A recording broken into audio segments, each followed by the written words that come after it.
Hello students, आप सभी को मेरा प्रणाम। प्रोफेसर की क्लास में आप सभी का स्वागत है। स्टूडेंट्स, आज बोलाराम का जीव इसी कहानी को आगे बढ़ाऊंगा और ये दूसरा वीडियो है, सेकेंड वीडियो यानी पार्ट 2। फर्स्ट पार्ट 1 अपलोड कर चुका हूँ और ये दूसरा पार्ट है और बोलाराम का जीव इसी कहानी को आगे बढ़ाऊंगा। स्टूडेंट्स, इस कहानी को ध्यान से क्या सुन लीजिए। स्टूडेंट्स, जो भी मेरे चैनल पर नए हैं, अभी तक सब्सक्राइब नहीं कर लिए तो सब्सक्राइब कर लीजिए। वीडियो अगर अच्छा लगा तो आप एक लाइक करिए। वीडियो को स्किप ना करते हुए अंत तक वीडियो देखिए। तो आइए स्टूडेंट्स, स्टोरी शुरू करूंगा। संक्षेप में ये स्टोरी सुनाऊंगा। चित्रगुप्त ने नारद मुनि को बोलाराम का पता दे दिए और वो पता इस प्रकार था, यानी एड्रेस इस प्रकार था। जबलपुर शहर में घमापुर नामक जो मोहल्ला है, उस मोहल्ले में जो एक नाली है, गंदी नाली यानी ड्रेनेज, उस गंदी नाली के पास ही करीबी 1.5 कमरे का एक मकान है और उसी मकान में बोलाराम अपने परिवार के साथ रहते हैं। और वो भी ओन घर नहीं है, किराए के तौर पर बोलाराम वहीं पर उसी मकान में रह रहे थे और केवल क्या 1.5 कमरे का मकान था और अपने परिवार के साथ वो रहने लगे। बोलाराम को 2 लड़के थे, 2 बॉयज यानी 2 पुत्र थे, एक लड़की थी और एक बीवी। छोटा सा परिवार, इसी परिवार को लेकर वहां पर वास करने लगे थे। कौन? बोलाराम। सो चित्रगुप्त ने नारद मुनि को एड्रेस दे दिया। नारद मुनि एड्रेस ले लिया और एड्रेस लेने के बाद वो तुरंत क्या मृत्यु लोक आ जाते हैं ना, धरती पर आ जाते हैं। जैसे ही धरती पर आ जाते हैं तो नारद मुनि को जो पता दिए थे, एड्रेस जो दिए थे, उस एड्रेस पर आ गए और बोलाराम का जो घर था उस घर के सामने आ गए।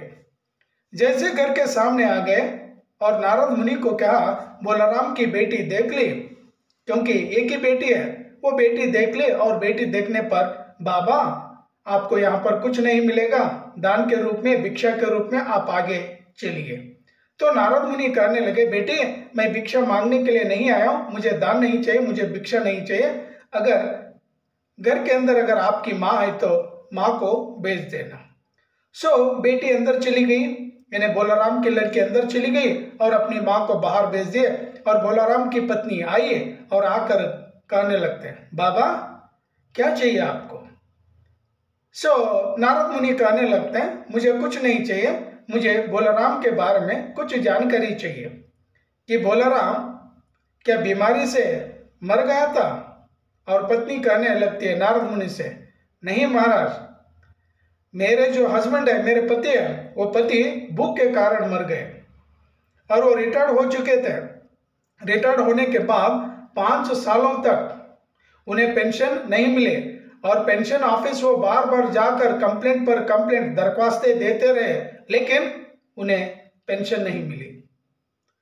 जब पेंशन न मिलने के कारण हम यानी नारद मुनि को कहने लगती है बोलाराम की पत्नी, हमारे पास जितने भी जो जेवर थे, ऑर्नामेंट्स थे गोल्ड के, और सारे जेवर क्या बेचकर हम लोगों ने खा लिए। जेवर बेचने के बाद घर में जितने भी जो बर्तन थे, उन सारे बर्तनों को बेचकर क्या जीवन यापन किए, लेकिन अब जीवन करने के लिए कुछ बचा ही नहीं था और मेरे हस्बैंड बोलाराम भूख के मारे मर गए। तो नारद मुनि बोलाराम की पत्नी से पूछते हैं, क्या बोलाराम किसी से प्रेम करते थे? पत्नी कहने लगती है, महाराज आप इस तरह के प्रश्न क्यों पूछ रहे हैं? हर हस्बैंड क्या अपने बच्चों से क्या प्रेम करते हैं, हर पिता क्या बच्चों से प्रेम करते हैं। नारद मुनि कहने लगता है, मेरा मतलब बच्चों से नहीं है, तुमसे नहीं है, किसी बाहरी स्त्री के साथ उनका प्रेम था। और पत्नी इस साधु की बात सुनकर, नारद मुनि की बात सुनकर कहने लगते हैं, बाबा आप साधु हैं, आप कोई उचके नहीं है, उचके ने चीजों को लेकर भागने वाला भगोड़ा नहीं है आप। भगोड़ा मीन्स चीजों को लेकर भागने वाला। आप साधु हो, संत हो, आपके मुंह से क्या ऐसी बात नहीं निकलनी चाहिए। तो नारद मुनि से क्या ये कह दिया। ठीक है, नारद मुनि मान लेते हैं, ठीक है, अगर कोई बीमारी नहीं थी, वो भूख से क्या वो मरे हैं, तो मैं चलूं।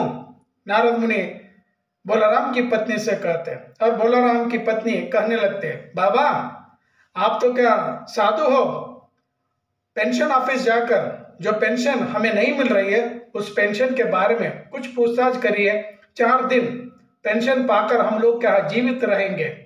तो बाबा कहने लगते हैं, यहाँ पर कोई मेरा मठ नहीं है, मेरी बात कौन सुनता है। अगर कोई मठ अगर होता तो मठ से क्या सिफारिश देकर पेंशन क्या सेटल कर देते हैं। मेरा यहाँ पर कोई मठ नहीं है, फिर भी मैं चला जाऊंगा कहकर डायरेक्ट क्या कचहरी आ जाते हैं। कौन है? नारद मुनि। So students, this is so interesting story because here only we know our problems, now current problems, and all people, all Indians, they are facing all these problems. हमारा काम अगर किसी ऑफिस में अगर होता है तो ऑफिस में रहने वाले all office people or officers, they want only corruption, they ask us corruption. Without corruption they can't do any work, and we people also giving them corruption. हम भी क्या उन्हें दे रहे हैं। सो यहाँ पर ऑफिस चले गए, और ऑफिस जाने के बाद नारद मुनि का जो वेश है, वेशभूष देकर ऑफिस में रहने वाला बाबू के पास चले गए, एक क्लर्क के पास चले गए, और बाबू से मिलने से वो बाबू कहने लगा, अंदर और एक कमरे में और एक बाबू है, उस बाबू से मिलिए। नारद मुनि अंदर चले गए, और उस बाबू के पास जाने के बाद और एक बाबू के पास भेज दिया। इसी तरह 3, 4, 5 बाबुओं के पास भेजते रहे। कौन? एक के बाद एक के बाद एक के बाद ऑफिस लोग एक टेबल से दूसरी टेबल से तीसरी टेबल, इसी तरह भेजते रहे, और वो जहां जाकर पूछने लगे, और अंत में एक चपरासी, ऑफिस के चपरासी कहने लगते हैं, बाबा अगर आपका काम अगर होना चाहिए तो डायरेक्ट बड़े साहब से आप मिलिए, आपका काम हो जाएगा। तो आपका काम हो जाएगा कहने से नारद मुनि जो बोलाराम का जो काम था, बोलाराम की जो फाइल थी, उस फाइल के बारे में क्या पूछने आए हैं। और नारद मुनि चपरासी की बात सुनकर डायरेक्ट क्या बड़े साहब के पास चले जाते हैं। और जैसे ही बड़े साहब का जो चेंबर था, ऑफिस था, उस ऑफिस के सामने डोर के बगल में चपरासी ऊँग रहा था, चपरासी सो रहा था। उस चपरासी से बिना परमिशन लिए, बिना पूछे डायरेक्ट नारद मुनि चेंबर के अंदर घुस जाते हैं, और नारद मुनि को देखते हैं, बड़े साहब देखते हैं, और बड़े साहब देखकर नारद मुनि से कहने लगते हैं, क्या कहते हैं कि यहाँ पर कोई मंदिर नहीं है कि डायरेक्ट आप साधु लोग अंदर क्या घुसकर आते हैं। आप डायरेक्ट कैसे घुसकर आ गए, क्यों घुसकर आ गए? वहां पर कोई चपरासी नहीं है। और नारद मुनि हिसाब से करने लगे, वो तो क्या ऊँग रहा, वो तो क्या बाहर सोया है, उसे नहीं जगह, मैं डायरेक्ट यहाँ आ गया। और ऑफिसर यानी साहब पूछने लगते हैं, कोई अपॉइंटमेंट चिट्ठी वगैरह लाए हैं? नारद मुनि कहने लगता है, मुझे पता नहीं है। तो आप क्यों आए हैं? क्योंकि बोलाराम का जो काम है, बोलाराम की जो पेंशन यहाँ पर अटके हुए, उस पेंशन के बारे में पूछताछ करने के लिए आ गया हूं। ओ बोलाराम। सो सारे बाबू लोग कह दिए थे, बोलाराम की जो पेंशन की फाइल है ना, उस फाइल के ऊपर पेपर वेट नहीं रखे, वजन नहीं रखे। Paper weight to वजन means that is a symbol of corruption, and all office people they are telling to Narad Muni, आप पेपर वेट रखिए, you keep a paper weight. Paper weight means that is corruption, रिश्वत। नारद मुनि से पूछने लगते हैं, बोलाराम भी अपनी फाइल पर रिश्वत नहीं रखे थे, और रिश्वत ना देने के कारण उनकी पेंशन अटकी हुई है। सो नारद मुनि को पता चला, और बड़े साहब भी कहने लगते हैं कि बोलाराम क्या वजन नहीं रखा, पेपर वेट क्या नहीं रखा, इसलिए उसका काम नहीं हुआ है। सो बड़े साहब देख लिए नारद के पास जो वीणा है, वायलिन जो है वीणा, उस वीणा को देखकर साहब के मन में ये बात आ जाती, कम से कम रिश्वत में ये वीणा तो क्या छीन लेंगे, वीणा तो ले लेंगे, क्योंकि साहब की बेटी गाना बजाना सीख रही थी, म्यूजिक सीख रही थी, और बेटी के लिए वीणा चाहिए। और बड़े साहब जानते हैं साधु संतों के पास जो वीणा होती है वो वीणा से मधुर ध्वनि, मधुर आवाज के यहाँ निकलती है। और ये बेटी को गिफ्ट देने के लिए नारद मुनि के पास जो वीणा है उस वीणा को देखने लगे और नारद मुनि के पास जाकर बड़े साहब उस वीणा को छीनने लगे। और जैसे ही छीनने लगे नारद मुनि के अंत में उस वीणा को साहब को दे दिया और साहब कहने लगे, अच्छा ठीक है, अब पेपर वेट की जगह पर मैं वीणा ले लूं, रिश्वत के तौर पर वीणा ले लूं, अब आप बोलो आपका काम क्या है। सो नारद मुनि कहने लगते हैं कि बोलाराम की जो पेंशन है ना वो पेंशन क्या आनी चाहिए, उसका सेटल होना चाहिए, उसका काम होना चाहिए। सो बड़े साहब वीणा ले लिए, मुस्कुराते हुए वीणा ले लिए और घंटी बजा दिए। चपरासी दौड़ते हुए आ गया और उस चपरासी को बड़े साहब कह दिया, देखना बोलाराम नामक एक व्यक्ति है, उसकी फाइल लेकर आ जाना। और वो चपरासी चला गया, जाकर अंदर से एक कम से कम 100-150 कंप्लेंट्स की जो एक बड़ी फाइल लेकर चपरासी आ गया और उस फाइल में 150 कंप्लेंट्स क्या लिखे थे, कौन, बोलाराम, पेंशन के खातिर। लेकिन वो फाइल लेकर आ गए, साहब के सामने रखा, चपरासी प्यून रखा और उसके ऊपर जो धूल डस्ट जमी हुई थी उस धूल को क्या निकाल दिया।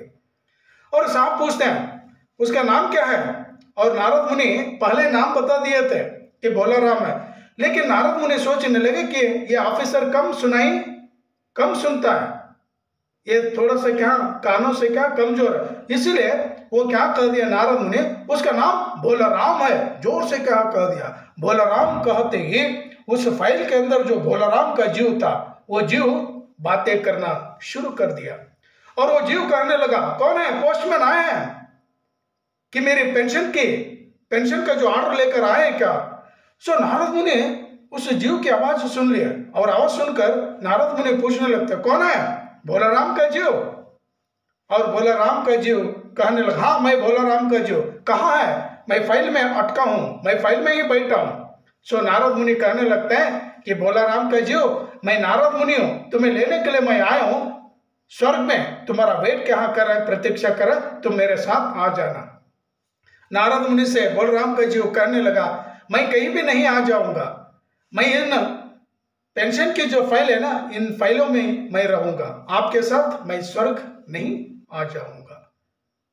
तो यहीं पर यह कहानी स्टूडेंट समाप्त हो जाती है। यानी गरीब लोगों की जो पेंशन है वो पेंशन भी क्या सेटल नहीं होती है, पेंशन पाने के लिए कितना स्ट्रगल करना पड़ता है, इस कहानी के माध्यम से लेकर क्या हमें दिखाते हैं। तो स्टूडेंट्स ये कहानी यहीं पर समाप्त हो जाती है। नेक्स्ट और एक कहानी और एक लेसन के साथ आपके सामने हाजिर हो जाऊंगा। तब तक के लिए थैंक यू। जय हिंद, जय कर्नाटक।